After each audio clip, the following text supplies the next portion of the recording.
आप सभी का स्वागत करता हूं अपने YouTube चैनल लेट्स डिस्कस में।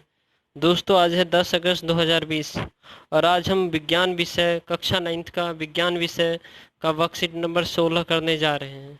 तो आपका चैप्टर है परमाणु एवं अणु। तो इसमें बेसिकली आपको पढ़ना है परमाणुकता और आणविक द्रव्यमान। तो आइए दोस्तों हम इसे देखते हैं। आपको परमाणुकता क्या किसे कहते हैं? तो किसी तत्व यौगिक या पदार्थ के अणु में कुछ परमाणुओं की संख्या उस अणु की परमाणुकता कहलाती है।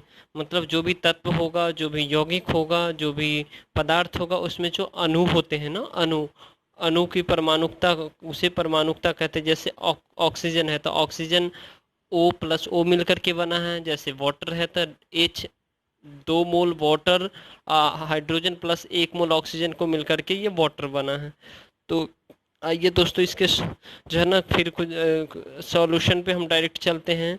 यहाँ दे रखा है दोस्तों कुछ आपका जो है ना परमाणुकता ज्ञान निकालने के लिए परमाणुओं की संख्या। जैसे अब देखिए आणविक द्रव्यमान क्या है। आणविक द्रव्यमान जो है ना, मतलब किसी पदार्थ का आणविक द्रव्यमान उनमें मौजूद उस सभी परमाणुओं के द्रव्यमानों के योग के बराबर होता है।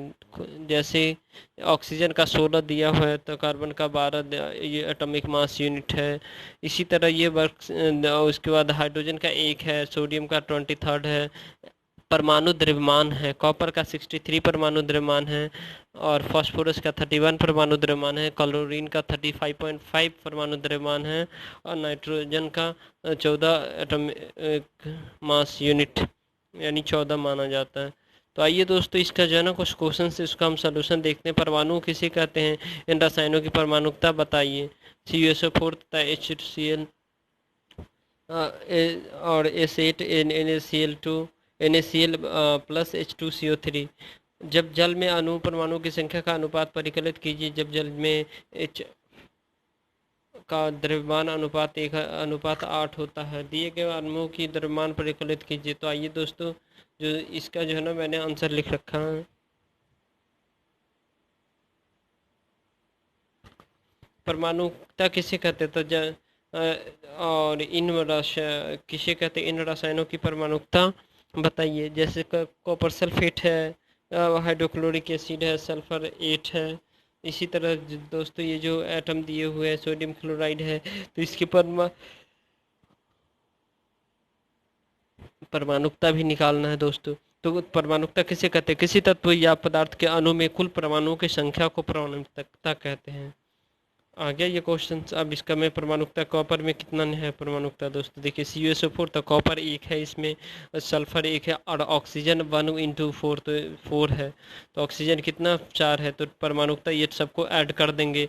अब 2 1 1 2 और +4 कितना हो गया 6। तो परमाणुकता कॉपर सल्फेट में 6 है। हाइड्रोक्लोरिक अम्ल में 1 है और क्लोरीन 1 है, तो दो इसकी परमाणुकता 2 हो गई दोस्तों। अब PbNO3 में Pb 1 है, नाइट्रोजन 1 है, ऑक्सीजन 3 है, तो इसकी परमाणुकता टोटल ऐड करने के बाद 5 हो गई है।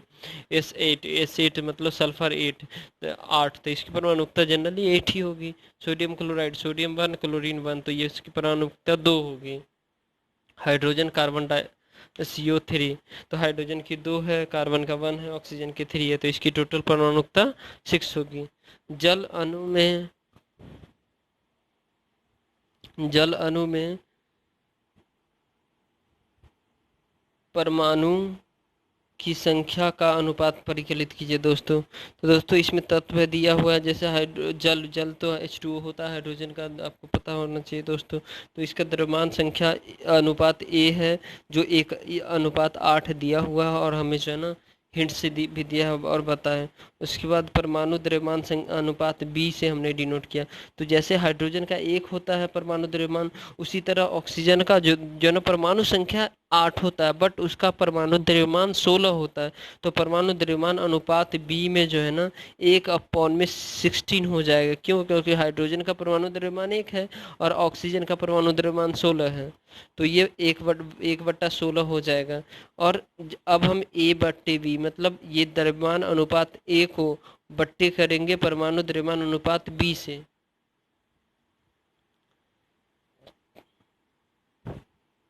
तो इसमें देखिए 1/1 हो जाएगा, 1/1 और बट्टे में 8/16, तो इसको काट करके 16 इसको ऊपर ले जाएंगे, फिर ऊपर से नीचे लाएंगे, तो ये 16/8 हो गया, तो 2:1।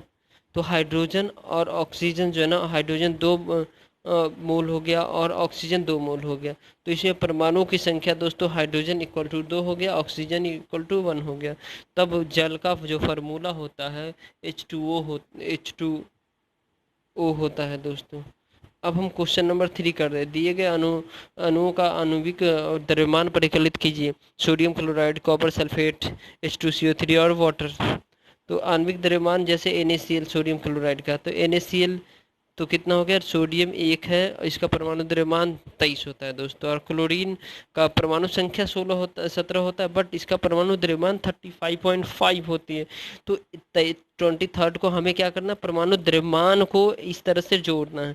परमाणु द्रव्यमान अगर 23 है, तो 23 को अगर एक ही सोडियम है तो इसको मल्टीप्लाई करेंगे तो 23 हो जाएगा।